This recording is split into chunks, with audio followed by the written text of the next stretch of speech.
प्यारी लाल इस प्रकार निकल गए और बच्चे लोग गेंद खेलते हैं, फुटबॉल खेलते हैं। और भगवान के पास में जो भी खिलौना है सब देखने में लकड़ी के, प्लास्टिक के लगते हैं, रबर के लगते हैं, परंतु वो सारा का सारा खिलौना देवता ही है श्रोताओं। भगवान शिव आ रहे हैं कैलाश से, तो बोले पिताजी कहाँ जा रहे हैं? तो बोले हम जन्मोत्सव में जा रहे हैं। तो गणेश जी बोले हम भी जाएंगे। कहने नहीं वहाँ बच्चा सबका काम नहीं है। तो कहा ठीक है, हमें अगर नहीं लेके जाना चाहते हैं तो एक गणेश का मिट्टी भगवान शिव को दिए, बोले ये गणेश का मिट्टी भेंट कर देंगे और उसी मिट्टी की, गणेश की मिट्टी में प्रवेश करेंगे गणेश जी। तो इस प्रकार देवता लोग भिन्न भिन्न रूप बनाकर गा रहे हैं। तुम्हें पहले भी बताया था छोटा बच्चा खिला देना चाहिए। तो भगवान श्री कृष्ण की जन्मोत्सव की कथा 18 श्लोक में दिया गया है और भागवत में 18,000 श्लोक है, देवी भागवत में भी 18,000 श्लोक है।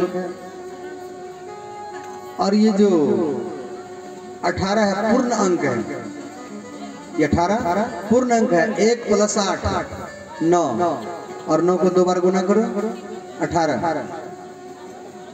9 को 3 बार गुना करो 27 होगा, 2 7 9, 4 बार गुना करो 9 को 36 होगा, 3 और 6 9। ये 9 जो है पूर्ण अंक माना गया श्रोताओं। भगवान राम चैत्र मास शुक्ल पक्ष नवमी तिथि को आए थे। नवमी तिथि मधुमास पुनीता, शुक्ल पक्ष विजित हरिप्रीता। और गोस्वामी तुलसीदास जी महाराज जो रामचरितमानस लिखे थे वो भी नवमी तिथि को लिखे थे।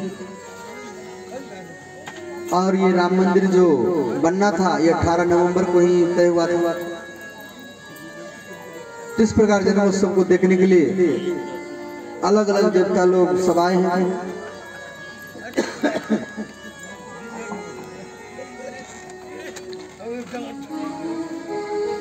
नंद जात उत्पन्ने जाता हलाद महामनः आय विप्रवान वेद ज्ञान सनातः सुचि अलंकृत। इस प्रकार श्री बालकृष्ण जन्मोत्सव को देखने के लिए सब देवता लोग ऋषि मुनि सब आए हैं। कृष्ण सबका है, केवल नंद यशोदा का नहीं है। तो एक ब्राह्मणी आकर के यशोदा मैया के महल में रोने लगी। तो यशोदा मैया बोली बहन आप क्यों रो रहे हैं? तो ब्राह्मणी ने बोली जब मैं एक गरीब ब्राह्मण की पत्नी हूँ, मेरे पति गीता रामायण भागवत का पाठ करते हैं, उससे जो धन मिलता है उससे हमारा जीविका चलता है। और तेरे लाला का दर्शन करने के लिए कोई फल मूल सोना चांदी कपड़ा भी लेकर के आते हैं और मैं गरीब होने के कारण साथ में कुछ लेकर के नहीं आई। तो अंतिम यशोदा मैया बोली बहन आप चिंता मत करो। और बालकृष्ण उठा करके ब्राह्मणी के गोदी में छोटा बच्चा नहीं है। एक दिन क्या हुआ, यशोदा मैया भोजन बनाई और कहा लल्ला जल्दी भोजन आकर करो। तो छोटे छोटे बच्चे कह रहे अरे मैया आज हम भोजन नहीं करेंगे। तो बोले क्यों नहीं करेंगे? तो बोले हम एकादशी व्रत किया है। तो यशोदा मैया बोली आपको एकादशी व्रत कौन बताया? तो कहा हमें कोई नहीं बताया है। हम आपके घर में खेलते हैं और आप हमें देख करके रोते हैं। और हम लोग एकादशी मैया को कहा है एकादशी मैया हमारे नंद बाबा के घर में कुछ कम दिन में छोटा सा संतान इनके घर में खेले, छोटा बच्चा ये घर में खेले और हम भी आते हैं। आपके घर में कोई बच्चा नहीं है, अकेले खेलते हैं, इसलिए हम एकादशी व्रत किया है। तो कृष्ण कथा आप श्रवण कर रहे हैं तो कृष्ण आपकी भी है। तो इधर कंस एक राक्षसी को भेजा जिसका नाम है पूतना। पूतना का अर्थ क्या है? जिसको कोई पूत ना हो, संतान ना हो उसको पूतना कहा जाता है। और पूत नाम का एक नरक भी है। तो पूतना को जब बुलाए तो पूतना बोले क्या आदेश से महाराज? का पूतना हमारा शत्रु कहाँ जन्म ले लिया है ये मालूम। और यशोदा मैया के महल में आई तो यशोदा मैया देख रही है इतना सुंदर स्त्री आज तक तो नहीं देखा। का बोली बहन आप कहाँ से आई हो? का बहन पड़ोसी गांव से आई हूँ तेरे लल्ला का दर्शन करने के लिए। यशोदा मैया क्या किया बालकृष्ण को पूतना के गोदी में दे दिए। और यहाँ भगवान श्री कृष्ण आंख बंद किए पुतना को देख करके। पुतना को देख करके आंख बंद क्यों किए? तो जगत गुरु वल्लभाचार्य जी अपनी भागवत टीका में लिखे हैं, ये जो पुतना है ये राक्षसी है और ये जार भर करके आई है मुझे मारने के लिए। दूध पिलाने के बहाने से मुझे जार पिलाएगी और मुझे मारेगी, और मेरे मैया को ये मालूम नहीं है। और एक छोटा बच्चा बोल नहीं सकता है। भगवान शिव को आंख बंद करके ध्यान किए, हे महादेव आपको तो विष पीने की आदत है और ये पुतना मुझे विष पिलाने के लिए आई है, आप इसके आकर के विष पी जाएं, हम इसके दूध को पी जाएंगे। पुतना दूध पिलाने के बहाने से जार भर करके स्तन में आई है, इसलिए आंख बंद किए भगवान। दूसरा कारण, ये पुतना कौन है? तो ये भगवान आंख बंद क्यों किए? तो सारा ब्रह्मांड को संकेत किए, सारा ब्रह्मांड भगवान के पेट में है।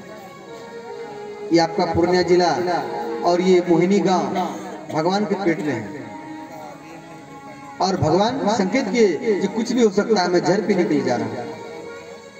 ये तीसरा भाव है, भगवान जहर पीने लगे, फिर पुतना के दूध को पिए, अंतिम में पुतना के प्राण को पीने लगे। तो पुतना चिल्लाई, जब बच्चा जब गोद में दूध पीता है तो छोटा बच्चा एक हाथ माँ के कंठ को पकड़े रहता है, कंठ को पकड़े रहता है। तो भगवान श्री कृष्ण कंठ को पकड़े हुए हैं और प्राण को पी रहे हैं। अंतिम में पुतना के प्राण को पी गए, पुतना का नाम ना सत्य हो गया। तो इस प्रकार बोली बाल कृष्ण भगवान की 6 कोस की एरिया में जो भी वृक्ष लता था सबको गिरा करके ये पुतना जमीन पर गिरी। 6 कोस में क्या 18 किलोमीटर, 18 किलोमीटर कहाँ हो जाएगा